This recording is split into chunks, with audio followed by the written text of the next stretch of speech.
इस चैप्टर के शुरुआत में हम देखते हैं मैथ्यू और ललित को दोनों चैरियट में बैठे हुए थे। मैथ्यू पूछता है, तुम्हें आने में इतना देर क्यों हुआ? अंकल विलियम और सिस्टर एलिना से मिली। मैं उनसे थोड़ा बात करने लगी, इसीलिए आने में लेट हो गया। पर मुझे एक बात नहीं समझ आई, वो दोनों यहाँ कर क्या रहे थे?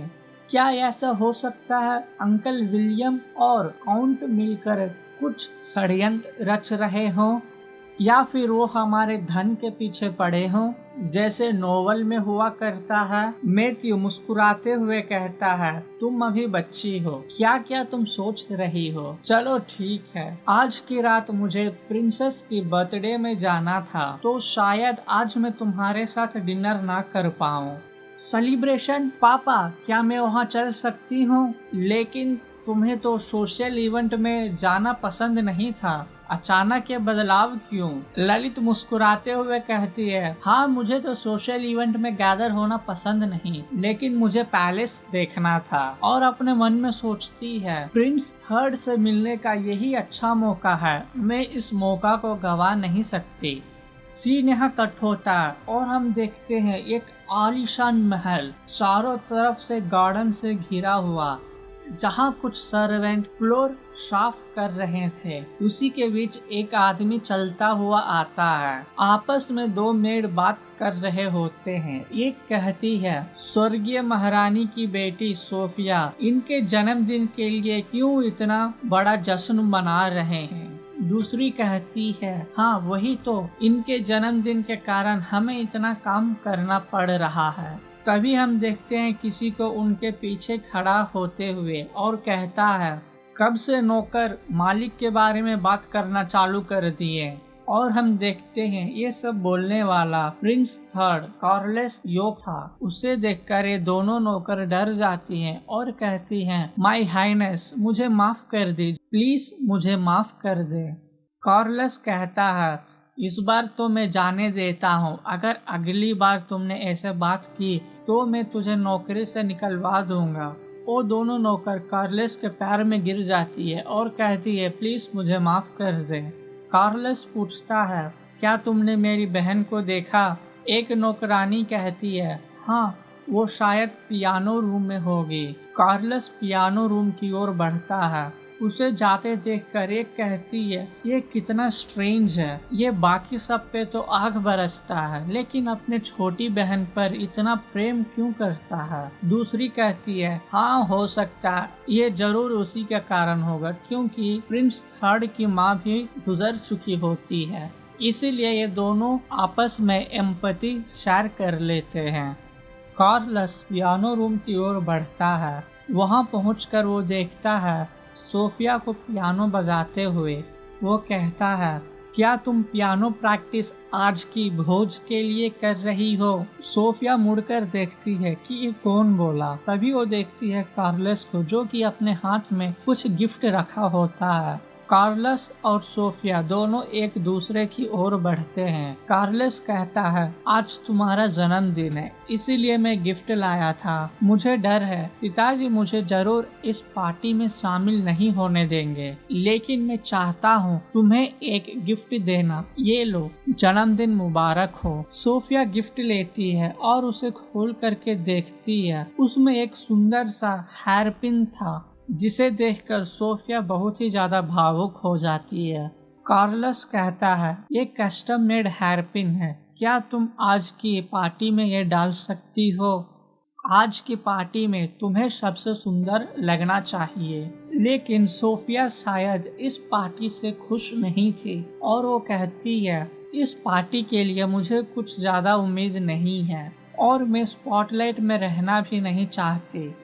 ये बोलकर वो बगल में रखे हुए कुर्सी पर बैठती है और कहती है, ये बर्थडे पार्टी तो एक बहाना है, पिताजी मेरे लिए फियांसे खोज रहे हैं। उन्हें उम्मीद है कि इस बर्थडे पार्टी में आए हुए गेस्ट में से किसी न किसी को मैं पसंद आ जाऊंगी। यहाँ इतने लोग होंगे लेकिन यहाँ कोई भी सच्चे मन से मेरे बर्थडे पार्टी सेलिब्रेशन में नहीं आया होगा। तभी कार्लोस सोफिया को ऊपर हाथ रखता है और कहता है, कोई आए चाहे ना आए, मैं हूँ तुम्हारे साथ, तुम उदास मत होना। मैं पिताजी का आज्ञा ठुकरा कर मैं तुम्हें देखने के लिए जरूर आऊंगा। इतना कहते ही हम देखते हैं कार्ल को, जो कि अपने सीने में हाथ रखकर चिल्लाने लगता है। सोफिया उसे सपोर्ट देती है और उसे उसके कमरे की ओर लेके जाती है। इतने में राजवैद्य को बुलाती है और कहती है, क्या कार्ल ठीक हो जाएगा?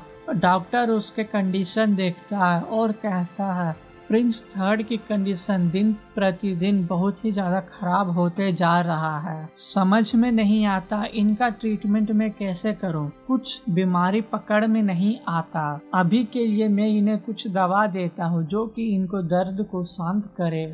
आगे राज्यवैद्य कहते हैं, अगर यही कंडीशन रहा तो इनका ट्रीटमेंट करना बहुत ही मुश्किल हो जाएगा। इतने में हम देखते हैं एक सर्वेंट को, जो कि भागी भागी आती है और कहती है, प्रिंसेस प्रिंसेस, महाराज ने संदेशा भेजा है कुछ समय पहले। उन्होंने कहा है इस सेलिब्रेशन में प्रिंस थर्ड की कोई जगह नहीं है। इसे सुनकर सोफिया ज्यादा हैरान नहीं होती और कहती है, ये सब बस इसका इलनेस के कारण है। महाराज बस डरते हैं कहीं ये अचानक गेस्ट के सामने नीचे न गिर जाए। अगर वे अपने इलनेस के कारण नीचे गिर जाएगा तब महाराज को बहुत ही ज्यादा शर्मिंदगी महसूस होगी। मैं समझ सकती हूँ। सीन यहाँ कट होता है और हम देखते हैं राजमहल का एंट्रेंस गेट, जहाँ पर ढेर सारा चैरियट आया हुआ होता है, जिसमें से हर राज्य का काउंट मार्कस टाइटल होल्ड किए हुए लोग आते हैं। इसी बीच हम मैथ्यू और ललित को भी देखते हैं। ललित नीचे उतरकर सोचती है, जैसे मैंने समझा था वैसा ही है। प्रिंसेस के जन्मदिन के सेलिब्रेशन में बहुत सारा लोग आए हैं। आगे वो सोचती है, लेकिन मेरा आज का टारगेट केवल कार्लोस है। मुझे मालूम है वे पिछले लाइफ में राजा बने थे, इसीलिए मुझे उनके साथ एक अच्छा कनेक्शन बिल्ड करना होगा। सीन यहाँ शिफ्ट होता है और हम देखते हैं मैथ्यू और ललित को दोनों राजमहल के अंदर चले जाते हैं। ललित उस पार्टी के माहौल में कार्लोस को ढूंढने की कोशिश करती है, लेकिन उसे वो नहीं मिलता। तब वे अपने पिताजी से पूछती है, पापा ये तो प्रिंसेस सोफिया की जन्मदिन है, तो यहाँ जरूर प्रिंस थर्ड भी तो आएंगे, लेकिन वो कहीं दिखाई नहीं दे रहे हैं। मैथ्यू पूछता है, तुम क्यों इतना उतावली हो रही हो प्रिंस थर्ड को देखने के लिए? ललित थोड़ा एम्बैरेस हो जाती है और वो बात को टालने की कोशिश करती है। मैं सुनी थी कि आप प्रिंस के काफी करीब थे, क्या सच में फादर? इतना कहते हैं ललित अपने मन में सोचती है, पिछले लाइफ में कुछ लोग मानते थे प्रिंस कार्लोस सोफिया के रेपिस्ट थे। मैं थोड़ा नर्वस तो हूँ, लेकिन थोड़ा क्यूरियस भी, आने वाले राजा के बारे में सोचकर। क्या ये थोड़ा स्टूपिड नहीं है? इतने में सोफिया पियानो बजाने चालू कर देती है। उसकी आवाज को सुनकर सबका अटेंशन उसी की ओर जाता है और सब काफी एंजॉय करते हैं। ललित सोफिया को देखकर कहती है, ये तो बहुत ही ज्यादा खूबसूरत है, क्या वही प्रिंसेस सोफिया है? इतने में वहाँ पर राजा आ जाते हैं और वे कहते हैं, आप सभी को यहाँ स्वागत है। मेरी बेटी के जन्मदिन के मौके में यहाँ आने के लिए शुक्रिया। आगे वो कहते हैं, आप सभी के कारण हमारे राज्य बहुत ही ज्यादा सुरक्षित है। किंगडम ऑफ यॉर्क चारों राज्य में से सबसे ज्यादा शक्तिशाली देश है। आगे वो अपने जाम को उठाकर कहता है, तो शुरू करें पार्टी। चारों ओर से महाराज की जय जयकार गूंज रही थी। महाराज की जय हो। सीन यहाँ कट होता है और हम देखते हैं मैथ्यू को, जो कि वेलोस की तरफ देखता है। वे दोनों एक दूसरे को ताकते रहते हैं और वहाँ से चले जाते हैं बिना कुछ बात किए। तभी ललित पूछती है, पापा क्या आप में और वेलोस के बीच में कोई झगड़ा हुआ है? मैथ्यू थोड़ा चौंक जाता है और कहता है, तुम्हें ये सब कैसे पता चला? वेलोस बोल रहा था कि मुझे प्रिंस फर्स्ट को सपोर्ट करना चाहिए, लेकिन मैं मना कर दिया। ललित कहती है न्यूट्रल रहने में भी कोई फायदा नहीं है, तो फिर आप क्यों ना प्रिंस थर्ड को सपोर्ट करें। मुझे पता है आप इनके आपसी झगड़े में नहीं पड़ना चाहते, इसीलिए अगर आप प्रिंस थर्ड को सपोर्ट करेंगे तो किसी को कोई फर्क नहीं पड़ेगा, क्योंकि प्रिंस थर्ड के पीछे कोई भी पावर नहीं है। मैथ्यू मुस्कुराता है और कहता है अच्छा, अगर मैं प्रिंस थर्ड को सपोर्ट करूंगा तो वो भी इस राज्य सिंहासन उत्तराधिकारी में भाग्य ले लेंगे। और क्या तुम चाहती हो तुम्हारे होने वाले हस्बैंड उसके एनिमी को मैं सपोर्ट करूं? ललित कुछ कहना चाहती है, इतने में उसके पापा कहते हैं बस बहुत हुआ, हम इस बारे में बहुत बात कर चुके हैं। मैं तुम्हें समझाने की कोशिश कर रहा हूं ताकि तुम मेरे काम में दखलंदाजी ना दो, लेकिन तुम तो सर पर चढ़ी जा रही हो, अब आगे एक लफ्ज भी नहीं। इतना सुनकर ललित मुंह बनाकर कहती है ठीक है। इतने में वो एक शोर नोटिस करती है, जहाँ वो देखती है सभी लोग कहते हैं ये कितना हैंडसम है, ये कितना सुंदर है। ललित उसी ओर खींची चली जाती है। वो ये उम्मीद में वहाँ जाती है कि वहाँ शायद कार्लस भी होगा।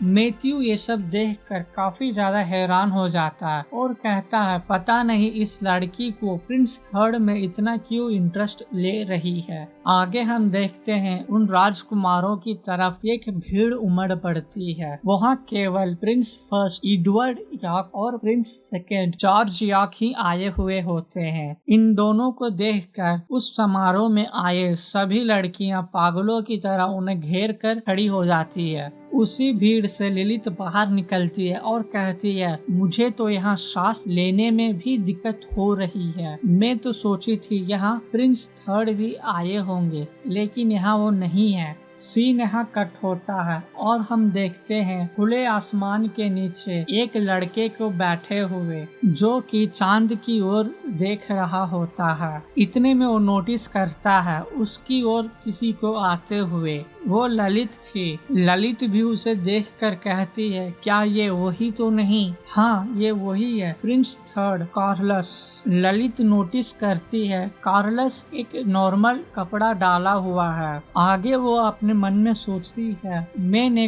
कार्लस से अपने पिछले लाइफ में कभी नहीं मिली थी, तो मुझे ऐसा दिखावा करना होगा कि मैं इन्हें नहीं जानती। इतना सोचते हुए ललित अपने कदमों को उसकी ओर बढ़ाती है और कहती है यहाँ बहुत लोग आए हुए हैं, कुछ लोग ताज़ा हवा खाने के लिए बाहर निकले हैं, क्या मैं आपको डिस्टर्ब कर दी? तभी कार्लस कहता है नहीं ऐसा कुछ नहीं। आगे ललित बात करते हुए कहती है क्या आपको पता है जितने भी लोग मर जाते हैं वो सारे लोग आसमान में उन तारों के रूप में हमें देखते रहते हैं, और ऐसा भी माना जाता है जितने बार आसमान में ये सितारे टिमटिमाते हैं वहाँ के लोग हमें देखकर आंख टिमटिमाते हैं। कार्लस कहता है ये क्या पागलपन है, ऐसा नहीं होता है, तुम कितने बेवकूफ हो। ललित कहती है तो फिर आप क्यों इन आसमान की ओर देख रहे हैं? क्योंकि आप थोड़ा उदास थे, मुझे लगा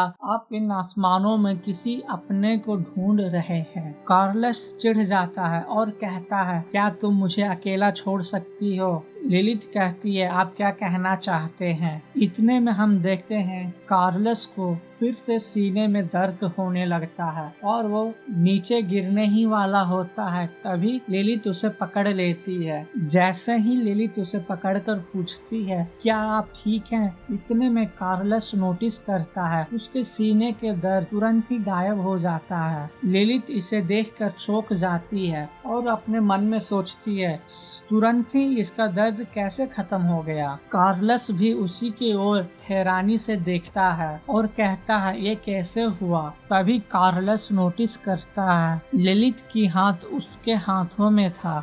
इसे देखकर ललित थोड़ा घबरा जाती है और वह अपने हाथ को छुड़ा कर कहती है मुझे माफ करना, मैं अचानक ही आपको पकड़ ली। जैसे ही ललित कार्लस के हाथ छोड़ती है वैसे ही फिर से कार्लस को दर्द होना चालू हो जाता है और वो चिल्लाने लगता है दर्द से। ललित कार्लस के दर्द को देखकर वो वापस उसे पकड़ती है। इतने में फिर कार्लस नॉर्मल हो जाता है। इसे देखकर दोनों ही बहुत ही ज्यादा शॉक हो जाते हैं। कार्लस लिलिथ के हाथ पकड़ लेता है और बहुत ही हैरानी से पूछता है, क्या ये तुम्हारे कारण हो रहा है? लिलिथ को कुछ समझ में नहीं आता और वो कहती है, क्या मेरे कारण हुआ है? और ये चैप्टर यहीं खत्म होता है। मिलते हैं अगले चैप्टर में।